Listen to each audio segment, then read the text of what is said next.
सूरत अल जिन, ये तमाम तर सूरत भी एक मौजू के गिर्द घूमती है और वो है जिन्नात और उनके काम। जिन्नात के तर्ज अमल से भी हमारे लिए एक बहुत बड़ा सीखने का सबक मिलता है। जिन का लफ्ज जो है ये जीम नून नून से है, जाना, और जिन का माना होता है छुप जाना, टू कंसील समथिंग। और किससे छुपना? इंसान की हवास से छुपना, यानी इंसान के जो हवास खमसा है उनसे छुपी हुई चीज। इसीलिए माँ के पेट में जो बच्चा होता है उसको जनीन कहा जाता है, वो भी छुपा हुआ होता है। जिन का वाहिद जिन्नी है, जैसे रूम का वाहिद रूमी होता है। और सबसे पहला जिन उसको जान कहा गया, अबुल जिन। जैसे आदम अलैहिस्सलाम इंसानों के बाप थे तो जिन्नों के बाप का नाम क्या था? जान। और उसकी जमा आती है जीनान, लेकिन इस्तेमाल नहीं होती। ये लफ्ज पीछे भी गुजर चुका है, जन्ना अलैहिल लैल, जब उस पर रात छा गई। तो इसीलिए रात के अंधेरे के लिए भी लफ्ज इस्तेमाल होता है। जिन का लफ्ज जो है वो अंधेरे और छुपी हुई चीज के लिए भी इस्तेमाल होता है। कुरान मजीद की 40 आयात जिन्नात के बारे में, यानी 40 आयात में जिन्नात का जिक्र मिलता है और 10 सूरतों में जिक्र आया है इनका,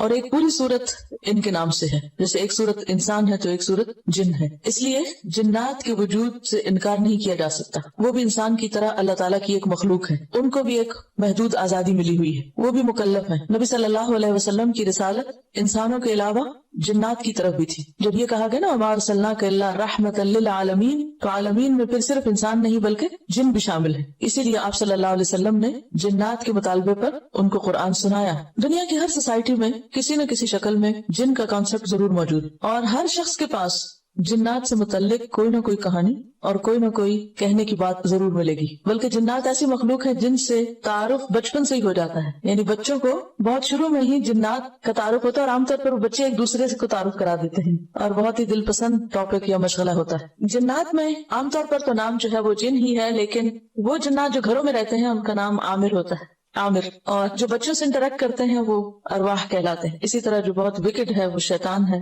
और सरकश जिन मारिद कहलाते हैं। मजबूत तरीन इफरीत, काला इफरीत मिनल जिन्न, बहुत ही कवि है कल और बहुत मजबूत, तो गोया उनके भी दर्जे हैं। फिर इसी तरह जो जिन्नात शरीर हैं जिनको शैतान कहा जाता है, तो उनकी भी कई किस्में हैं। मसलन उनमें से एक इबलीस है जो इंतहाई शरीर है, इंतहाई सरकश, और फिर उसकी फौजें हैं और वो मुख्तलिफ तरह के काम करते रहते हैं। और उनमें से कुछ तो इंसान को सिर्फ वुजू के वक्त वसवसे डालते हैं, कुछ नमाज में, इसी तरह कुछ और जिन और काम करते रहते हैं। तो बहरहाल इनके बारे में जानना बेहद जरूरी और इनका इनकार जायज नहीं। इनका इनकार दरअसल कुरान का इनकार है कि कुरान इसके बारे में बात करता है। यानी अगर आप जिन्नात को नहीं मानते, कि हम नहीं मानते कि जिन जैसी कोई मखलूक है या हो सकती है, तो गोया आप कुरान के एक हिस्से का इनकार कर रहे हैं, और कुरान के किसी भी हिस्से का इनकार जो है वो कुफ्र होता है। अगरचे हमें इन पर इस तरह ईमान लाने के लिए नहीं कहा गया जैसे फरिश्तों पर ईमान लाने को कहा गया, लेकिन बहरहाल चूंकि कुरान मजीद में इनका जिक्र पाया जाता है इसलिए इनका इनकार नहीं किया जा सकता। और दुनिया की हर सोसाइटी में किसी न किसी शक्ल में इनका वजूद और इनका जिक्र मौजूद है, सिवाय चंद एक ऐसे लोगों के जो खुदा को भी नहीं मानते, तो वो जिन्नात को क्या मानेंगे। अब यह है कि जिन्नात के बारे में जानना दुनिया का इंतहाई मुश्किल काम है। क्यों? छुपी हुई मखलूक है। जो चीज छुपी हुई हो उसके बारे में जानना आसान नहीं। हम इंसानों का हाल तो यह है कि जो चीज सामने हो वो भी नहीं पूरी तरह जानते। मैं आपको, आप मुझे नहीं पूरी तरह जानते, तो कहा यह कि हम उस मखलूक को जिसको हमने कभी देखा नहीं उसको जाने। तो इसलिए जिन्नात के बारे में बात करते वक्त बहुत मोहतात रहने की जरूरत है, और महज सुनी सुनाई बातों पर और लोगों के बनाए हुए किस्से कहानियों पर अपने इल्म की बुनियाद नहीं रखनी चाहिए। हाँ, किसी का अगर कोई जाती एक्सपीरियंस है तो उसी के लिए, वो हमारे लिए हुज्जत नहीं है, या हम उस पर बेस करके अपने दीन या ईमान में कोई तब्दीली नहीं कर सकते। इसलिए इसमें बहुत एहतियात चाहिए। और चूंकि शैतान भी जिन्नों में से, और अन कहते काना मिनल जिन्नी फफसक़ अन अम्रि रब्बी, तो एक तरह से इंसान के ईमान के लिए खतरनाक भी है और इंसान के नेक अमाल में बाज़-औक़ात ये रुकावट भी है। और ये अलग बात है कि अल्लाह के इज़्न के बगैर कोई किसी को कुछ नुकसान नहीं दे सकता। तो इसलिए ना तो हमें इनका भूत सर पे सवार कर लेना चाहिए और इनसे डरना चाहिए, कोई जरूरत नहीं उनसे डरने की। हर इंसान के साथ जिन्नात मौजूद है शैतान की शक्ल में, और आप उनसे भाग के कहीं जा नहीं सकते। लेकिन शुक्र अल्लाह ने उनको छुपा के रखा है, इस वजह से हमें एहसास भी नहीं होता कि वो हमारे साथ हैं, और ना ही उनसे डर के, उनका खौफ खा के इंसान उनकी पूजा शुरू कर दे। दुनिया में इनके बारे में दो इंतहाई नजरियात पाए जाते हैं। कुछ लोग तो सिरे से इनको मानते नहीं, और कुछ लोग इनके बारे में गुलूब का शिकार है और वो इनको खुदा मान लेते हैं, या उनकी इबादत शुरू कर देते हैं, या उनसे पनाह लेने लगते हैं। तो ये दोनों रवैये जो है ये दुरुस्त नहीं है। दुरुस्त क्या है, करना क्या चाहिए, कहाँ तक रहना चाहिए, जो हमें कुरान ने या नबी सल्लल्लाहु अलैहि वसल्लम ने बता दिया, बस वही तक। क्योंकि ये भी इल्म गैब ही से एक तरह से ताल्लुक रखते हैं। यानी जिन्नात के बारे में इल्म जो है جو بتا دیا وہ تو بتا دیا گیا، لیکن جو نہیں معلوم اس کے بارے میں زیادہ تحقیق سے بھی بعض اوقات فائدہ کچھ نہیں۔ تو آئیے دیکھتے ہیں کہ قرآن مجید میں ان کا ذکر کس انداز سے پایا جاتا ہے۔ بسم اللہ الرحمن الرحیم، قل کہہ دیجئے اے محمد صلی اللہ علیہ وسلم، اوحیا وحی کی گئی، الیہ میری طرف، یعنی میں نے خود دیکھا نہیں، مجھے وحی کے ذریعے بتایا گیا۔ کیا بتایا گیا؟ انہو بے شک وہ، استمع غور سے سنا، ایک ہوتا ہے سمع اور ایک ہوتا ہے استمع۔ استمع کا معنی ہے توجہ سے سننا، غور سے سننا، غور سے سنا ہے کیا؟ قرآن۔ نفرن ایک جماعت نے، ایک گروہ نے، نفر کہتے ہیں 3 سے 10 تک کی جماعت کو، یعنی ان کی تعداد 3 اور 10 کے بیچ میں تھی۔ اور نفر اسم جمع ہے۔ اسم جمع کیا ہوتا ہے؟ جو دیکھنے میں واحد نظر آتا ہے لیکن ایک جماعت کو ریپرزینٹ کرتا ہے۔ مثلا قوم، قوم کی جمع کیا ہوتی ہے؟ اقوام، لیکن قوم ایک شخص کا نام نہیں ہوتا، قوم کے اندر بہت سے لوگ ہو سکتے ہیں، تو ایسے اسماء کو کیا کہتے ہیں؟ اسم جمع۔ تو نفر بھی اسم جمع ہے۔ نفرن ایک گروہ نے، من الجن جنوں میں سے، جنوں میں سے ایک گروہ نے غور سے قرآن سنا ہے۔ یہ بات مجھے وحی کے ذریعے پتا چلی ہے اور مجھے کہا گیا ہے کہ میں آگے دوسرے لوگوں کو بھی بتا دوں کہ ایسا ہوا ہے۔ فقالو تو انہوں نے کہا، کنہوں نے؟ جنوں نے، انا سمعنا بے شک ہم نے سنا ہے، کیا؟ قرآن، قرآن، عجبا عجیب، حیران کن، ہم نے ایک عجیب قرآن سنا ہے۔ اور عجبا کا لفظ جو ہے یہ مصدر ہے، تعجب ہونا، اور مبالغے کے لیے یہاں پر آیا ہے صفت کے طور پر۔ اصل میں کیا ہے؟ مصدر، اور یہاں کیسے استعمال ہوا؟ بطور صفت کے۔ مصدر جب صفت بن کے آتا ہے تو اس میں بہت مبالغہ پایا جاتا ہے، یعنی بہت ہی زیادہ حیران کن۔ اور یہ حقیقت ہے کہ قرآن اپنے نظم کے اعتبار سے، الفاظ کے اعتبار سے، معنی کے اعتبار سے، فصاحت کے اعتبار سے تمام کلاموں سے جدا ہے، بالکل ایک الگ چیز، کوئی اس کی مثال ہی نہیں۔ دنیا میں کوئی اور تحریر، کوئی تقریر، کوئی کسی کی بات، کلام، شعر، کچھ بھی اس کے برابر نہیں۔ اور جنہوں نے پہلی دفعہ سن کر یہ گواہی دے دی، انا سمعنا قرآنا عجبا، کہ ہم نے ایک بہت عجیب قرآن، یعنی حیرت انگیز۔ عجیب ہمارے یہاں اردو میں ذرا نیگیٹو معنی میں بھی آتا ہے، تو یہاں معنی کیا کریں گے؟ حیرت انگیز، حیرت انگیز قرآن سنا ہے۔ اب یہ واقعہ کہاں پیش آیا، کب سنا؟ اس کے بارے میں صحیحین میں ایک روایت آتی ہے ابن عباس کی، کہ نبی صلی اللہ علیہ وسلم تبلیغ کی غرض سے اپنے صحابہ کی ایک جماعت کے ساتھ اوکاز کے بازار کی طرف گئے۔ اوکاز اور ظلم جنہ، یہاں میلے لگتے تھے، بازار لگتے تھے جس میں بہت بزنس ہوتا تھا، اور اس کے علاوہ کھانے پینے کا سامان بھی ہوتا اور شعر و شاعری کی مجلسیں بھی ہوتی۔ تو نبی صلی اللہ علیہ وسلم ایسی جگہوں پر جا کر تبلیغ کیا کرتے تھے، یعنی جہاں لوگ پائے جاتے وہیں آپ جاتے اور وہیں بات سناتے۔ تو آپ اوکاز کے بازار کی طرف روانہ ہوئے۔ یہ وہ وقت تھا جب جنات کا آسمان کی طرف پرواز کرنا بند ہو گیا تھا، یعنی اوپر نہیں جا سکتے تھے۔ وہ آسمان کے قریب جانے کی کوشش کرتے تو شہاب ثاقب ان کا تعاقب کرتے۔ انہوں نے اس کا ذکر اپنی قوم کے سرداروں سے کیا۔ ایک اور روایت میں آتا ہے کہ انہوں نے یہ ماجرا ابلیس سے آ کر کہا تو وہ بولا، ضرور کوئی ایسا حادثہ رونما ہوا ہے جس کی وجہ سے آسمان پر جانا تمہارا روک دیا گیا، کوئی اہم بات ہے، اس لیے زمین کے مشرق اور مغرب میں پھیل جاؤ، چپا چپا چھان مارو اور دیکھو کہ کیا ہو رہا ہے، کیوں ایسا ہوا ہے، اٹس ان یوزول۔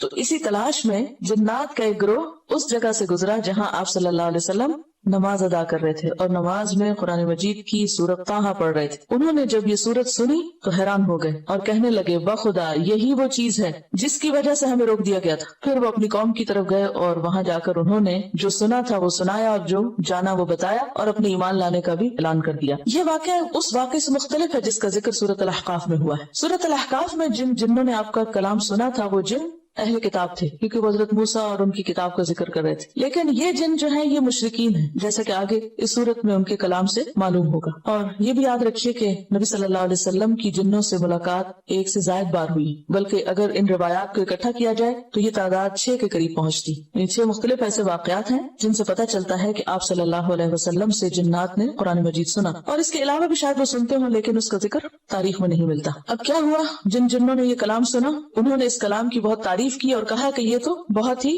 حیرت انگیز کلام ہے، اور فوراً سمجھ گئے کہ یہدی الی الرشد، ہدایت دیتا ہے، رہنمائی کرتا ہے رشد کی طرف۔ رشد کا معنی یہاں حق، ایمان اور درست بات ہے۔ ویسے رشد و ہدایت کا لفظ ہدایت اور رہنمائی کے لیے آتا ہے، لیکن یہاں اس سے مراد ایمان ہے، یعنی یہ کتاب، یہ قرآن ایمان کی دعوت دیتی۔ فآمنا بہ، تو ہم اس پر ایمان لے آئے۔ اس کتاب سے ہمیں پتہ چلا ہے کہ ایمان لانا ہے اللہ پر، تو ہم مان گئے۔ وَلَن نُشْرِكَ بِرَبِّنَا أَحَدًا، اور ہرگز نہیں ہم شریک کریں گے اپنے رب کے ساتھ کسی ایک کو بھی، کسی دوسرے کو رب کے برابر نہیں ٹھہرائیں گے۔ وَأَنَّهُ، اور بے شک وہ، تعالی بہت بلند ہے، جد ربنا، ہمارے رب کی شان۔ جد کا معنی ہوتا ہے بزرگی، عظمت، جلال، حکومت، دوسروں کے مقابلے میں بلند ہونا۔ حضرت انس کہتے ہیں کہ کان الرجل اذا قرأ البقرہ وآل عمران जद्द फीना, कि हम में से जो शख्स अल बकरा और आले इमरान पढ़ लेता उसका मर्तबा हमसे बुलंद हो जाता, यानी हम में से वो बुलंद मर्तबा समझा जाता है, यानी उसका दर्जा ज्यादा हो जाता।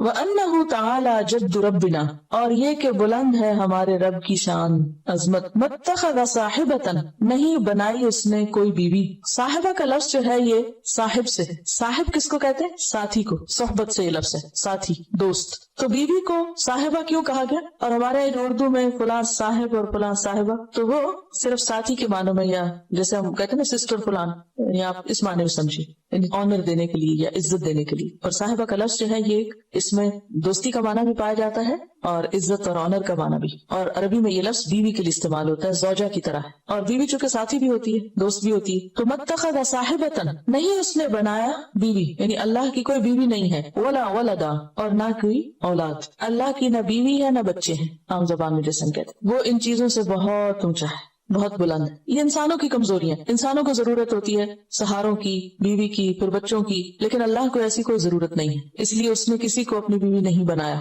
और ना बच्चे बनाया। वह अन्नहु, और बेशक वो बात यह है कि काना है यकूलु, कहते, सफीहुना, हमारे नादान। सफीह का लफ्ज बहुत दफा पढ़ चुके हैं। सुफहा इसकी जमा है, सफहा इसका माजी है, और सफी होता है जाहिल। असल में सफाहत में हल्कापन पाया जाता है। जैसे कि जो कोई पेट का हल्का होता है ना, तो वो क्या करता है? बेसोचे समझे बोलता चला जाता है, यानी जिसमें कोई डेप्थ नहीं होती, कोई गहराई नहीं होती, कोई गौर फिक्र नहीं होता, तो उसको क्या कहते हैं? ना समझ, बेवकूफ, अहमक। तो काना यकूलु सफीहुना, हमारे सफीह या अहमक, नादान, हमारा नादान कहता है। और इशारा है किसकी तरफ? इब्लीस की तरफ। अल्लाही, अल्लाह के बारे में, शतता, हद से बड़ी हुई बात, बहुत गलत बातें कही उसने। क्योंकि शैतान का या इब्लीस का जो मुकालमा है सूरत अल-अराफ में आप पढ़ चुके हैं तफसील से, उसके बाद भी जिक्र आता है। तो उसमें अल्लाह सुब्हान व तआला के साथ बहुत रूडली बात कर रहा है। फबिमा अग़वैतनी, तूने मुझे गुमराह किया।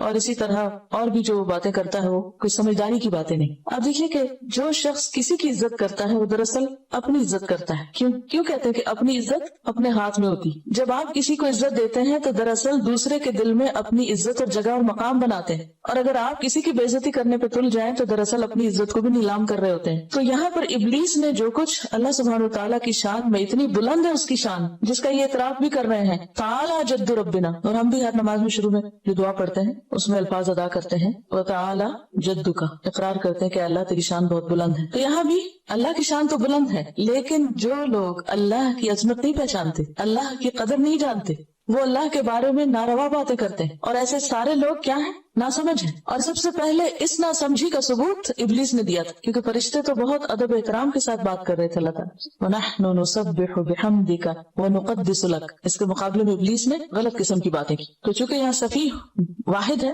वो अन्नहु काना, काना भी वाहिद है, यकूलु भी वाहिद है, सफीह भी वाहिद है, तो इसलिए मुराद इससे इब्लीस है। और फिर इब्लीस के बाद उसके फॉलोअर सारे आ जाते हैं इसमें, उमूमी माने में सारे ऐसे हैं जो भी ऐसी बात करे। वो अन्नहु काना यकूलु सफीहुना अलल्लाहि शतता, और बेशक हमारा अहमक या नादान अल्लाह के बारे में हद से बड़ी हुई बातें करता है। शतत कहते हैं हद से आगे बढ़ने को। अब ये सारी गुफ्तगू जिन्नात की है, जिसको वही के जरिए आप सल्लल्लाहु अलैहि वसल्लम तक पहुंचाया गया, और आपने इसे फिर हम तक पहुंचाया। यानी बात पहले आपको बताई गई, फिर आपने आगे बताई। तो हमें पता चला कि जिन्नात ने कुरान सुनकर किन ख्यालात का इजहार किया, अपने कौन से तासुरात बयान किए। जैसे आप लोग भी कुरान सुनते हैं, कोई सूरत पढ़ते हैं, तो फिर आप घर जाकर या रास्ते में या किसी से फोन पर या लिख कर कुछ तासुरात का इजहार करते हैं या नहीं। हर एक अपने अपने कैपेसिटी, अपने अपने ज़र्फ के मुताबिक करता है। कुछ लोग जिन्नात की तरह जिन होते हैं और वो फौरन क्या करते हैं। हाँ, ये भी याद रहे कि जिन का लफ्ज जो है इंसानों के लिए भी इस्तेमाल होता है जो बहुत तेज तर्रार हो। यानी डिक्शनरी में जिन का इतलाक उन इंसानों पर भी होता है कि जो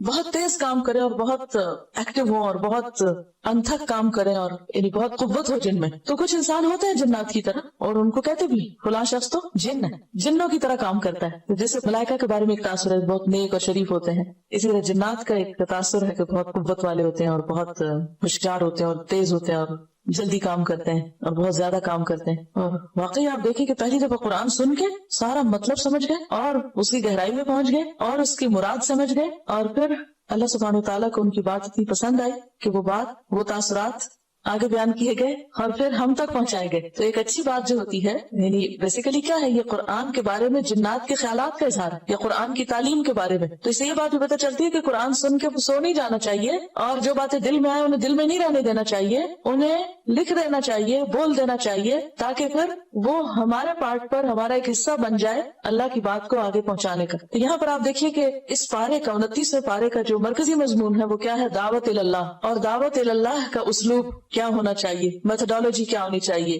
طریقہ کار کیا ہونا چاہیے، کب دعوت دینی چاہیے، پہلی دفعہ سن کر کچھ آگے بتا دینا چاہیے یا نہیں، وہ سارے سوالوں کے جواب یہاں سے ہمیں ملتے ہیں. تو جنات نے پہلا سبق سن کر اپنے تاثرات کا اظہار اپنی قوم کے پاس جا کے کیا اور پوری تقریر کر دی، جس میں سب سے پہلے خود قرآن کا ذکر ہے، پھر قرآن کا مقصد بتا دیا، یہدی الی الرشد، سیدھے راستے کی طرف لے جانے والا ہے. اور پھر فآمنا بھی، ہم قرآن پہ ایمان لے آئے، ولن نشرک بربنا احدا، ہم شرک ہرگز نہیں کریں گے. اور پھر یہ کہ اللہ کی شان بہت بلند ہے، بہت عظمت والا ہے، اور اللہ کی کوئی بیوی بچے نہیں. اور یہ ہے کہ جس نے اللہ کے اوپر زیادتی کی بات کی وہ انتہائی سفیہ ہے، انتہائی بے وقوف ہے، اور وہ اس کو ڈسون کر رہے ہیں اور منکر کو کھل کے منکر کہہ رہے ہیں کہ وہ سفیہ ہے. اب آپ دیکھیے کہ شیطان جو ابلیس اب سرکش، انتہائی سرکش، اس کے بارے میں کیا کرے؟ سفیہ ہونا. کہتا ہے سفیہ ہونا، ہمارا سفیہ ہے، ہم میں سے ہے لیکن سفیہ ہے جو اللہ کے بارے میں ایسی بات کرے. تو آپ دیکھیے کہ کس طرح کھل کھل کے حق کا اظہار کیا ہوا ہے، نڈر ہو کر. وَأَنَّا ظَنَنَّا، پھر اپنی غلطیوں کا اعتراف بھی ہے. اور بے شک ہم سمجھتے تھے کیا أَلَّن تَقُولَ الْإِنسُ وَالْجِنُّ، کہ ہرگز نہیں کہہ سکتے انسان اور جن، علی اللہ، اللہ پر، کذبا، جھوٹ. اب یہاں پر ظنّ انا نہیں ہے، اس لیے ظنّ کا معنی گمان کریں گے، یقین نہیں کریں گے. اور ہم سوچا کرتے تھے، ہمارا گمان تھا کہ انسان اور جن اللہ پہ جھوٹ نہیں کہہ سکتے، یعنی جو بھی کہتے ہیں صحیح کہتے ہیں. اور اب یہ خود اعتراف کر رہے ہیں اپنے غلط خیالوں کا اور اپنے خیالات کی خود تردید کر رہے ہیں. اچھا، ہم اگر زندگی میں کبھی ماضی میں غلط قسم کے خیالات رکھتے ہوں عقیدے میں یا عمل میں، تو عام طور پر اس کا ذکر کرنا پسند نہیں کرتے کہ ہماری غلطی ہے، یا ہم غلط کہتے تھے یا غلط سوچتے تھے. یعنی غلطی کا اعتراف آسان نہیں ہوتا. لیکن یہاں پر آپ دیکھیں کہ قرآن نے ان کے دل کیسے بدلے، اور وہ اپنے غلط خیالات کا بھی اعتراف کر رہے ہیں کہ ہمارا یہ خیال ہوا کرتا تھا، ہم کس قدر ناسمجھ تھے. وَأَنَّهُ كَانَ رِجَالٌ مِّنَ الْإِنسِ، اور بے شک وہ تھے کچھ مرد انسانوں میں سے، رجال من الانس، کیونکہ کچھ رجال من الجن ہوتے ہیں، کیونکہ جنوں میں مذکر مؤنث دونوں ہوتے ہیں. تو یہاں رجال کا لفظ انس کے رجال کے لیے ہے. انسانوں میں سے کچھ مرد یعوذون، پناہ لیا کرتے تھے، برجال من الجن، جنوں میں سے مردوں کی، یعنی انسانوں میں سے کچھ لوگ جنوں میں سے کچھ لوگوں کی پناہ لیتے تھے، ان سے ڈرتے تھے اور ان سے ریکویسٹ کرتے کہ ہمیں پناہ دی جائے. عام طور پر عربوں کا طریقہ یہ تھا کہ صحرا میں سفر کرتے، جنگلوں میں جاتے، آبادیاں بہت دور دور تھی اور سفر لمبے تھے، تو راستے میں اگر کہیں رات گزارنی پڑتی اور جہاں وہ رکتے تو وہاں ان کو ڈر ہوتا تھا کہ یہاں جن ہوں گے اور مختلف طرح کی اور نقصان دینے والی چیزیں ہوں گی. تو وہ کیا کرتے؟ سارے شر سے بچنے کے لیے جنوں کی پناہ مانگتے کہ میں اس وادی کے رب جن کی پناہ لیتا ہوں، وہ میری حفاظت کرے تاکہ مجھے کوئی نقصان نہ پہنچے. تو اس کی طرف یہاں اشارہ ہے. اللہ کے سوا کسی سے پناہ لینا سب شرک، صرف اللہ ہی ہے جو پناہ دے سکتا ہے. اور یہ جو یعوذون کا لفظ ہے نا، عین واو دال سے، عاذ یعوذ کا معنی ہوتا ہے کسی کی پناہ طلب کرنا. اسی سے لفظ تعویذ ہے. یہ جو تعویذ لکھتے لکھاتے ہیں نا، اگر اللہ کے علاوہ کسی اور کی مدد مانگی جائے، خواہ کوئی فرشتہ ہو خواہ کوئی جن ہو، تو شرک ہے. لہٰذا ایسے تعویذ لکھے ہوئے جن کے اوپر نمبرز ہوتے ہیں اور کوئی پتہ نہیں چلتا کہ اس سے مراد کیا ہے. اور بعض آپ نے اگر کبھی دیکھے ہو تعویذ تو ان کے اوپر عجیب و غریب جنوں کے نام اور عجیب و غریب قسم کے لفظ لکھے ہوئے ہوتے ہیں، اور جن سے مراد کچھ